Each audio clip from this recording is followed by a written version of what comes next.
Okay, wibbling. I'm going to show you with one poi first. The easiest way to start is if you have, say if your thumb's pointing out like that with your palm up, you put your counterweight on your thumb side and the rest of the poi with the weight coming down from your pinky side. And what you're doing is you, from a static spin, you rotate your hand round and then you catch the poi on the back of your hand so that the counterweight stays on the thumb side and the main weight stays on your pinky side. So you're just flicking your hand round and then catching. And that's what you've got to get used to doing first. There's one thing which you can do where you can do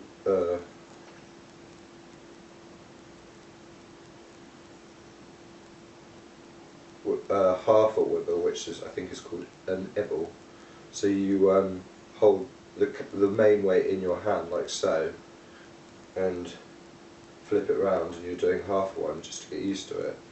But I think I found it more useful just to go straight in to learning to be able to just do a whole wibble. So yeah, you need to be able to do that. And then obviously you need to be able to do exactly the same thing with your left hand. So once you've got that down, try doing it the other way round. So you start off with it like so, and you go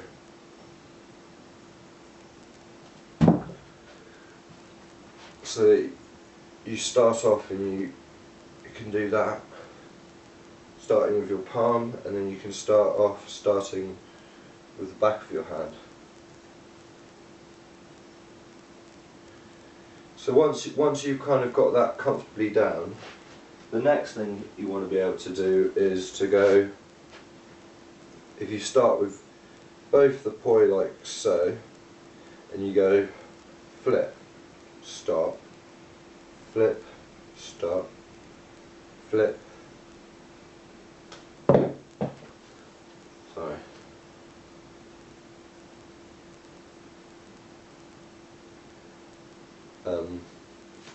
And then you want to be able to go left hand first, right hand, left hand, right hand, right hand. And then once you're sort of starting to get comfortable with that, what you want to be able to do is just to be able to go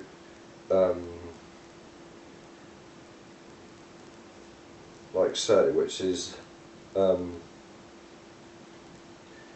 you do a left hand flip immediately followed by a right hand flip, so that they're sort of just staggered, but you're kind of doing it at the same time. And then you want to be able to reverse that, so you want to be able to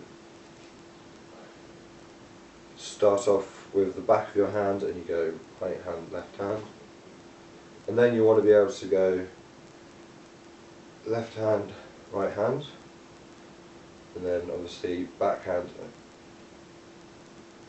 and then you want to be able to go, which is left hand, right hand, left hand, sorry, it's right hand, left hand, right hand, left hand, and then you want to be able to do it left hand, right hand, left hand, right hand. And then if you can get that, then you pretty much should be able to then move in quite quickly to be able to doing a wibble from a static start.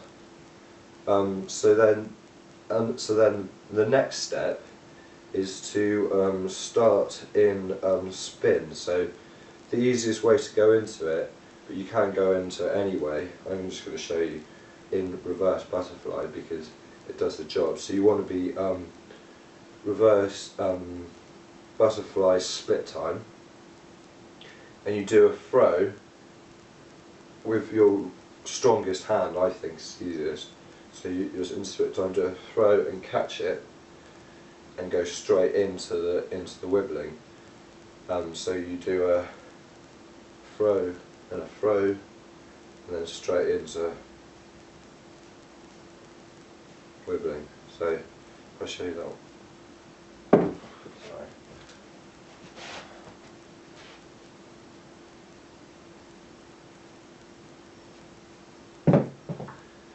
There you have it.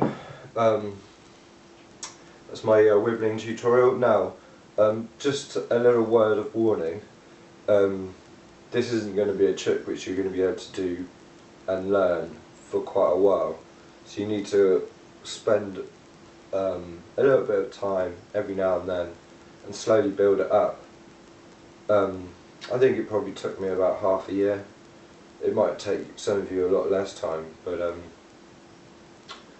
I think it maybe even took me longer than half a year. But yeah, I really enjoy doing it now that I've got it. So I would advise it, but just a word of warning that you might want to spend. You're going to have to spend a lot of time getting it. Oh, and one last thing.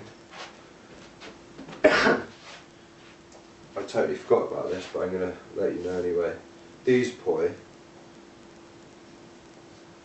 pendulum poi from Homer Poi, but any poi with PX3 handles, you're not going to be able to do it with, because they're just too light. You need your counterweight. You need your counterweight to be at least heavy enough so that you can hang it like this. I'll show you. See, it just falls off. My counterweight's 1 to 2 ratio. So yeah, there we have it, wibbling.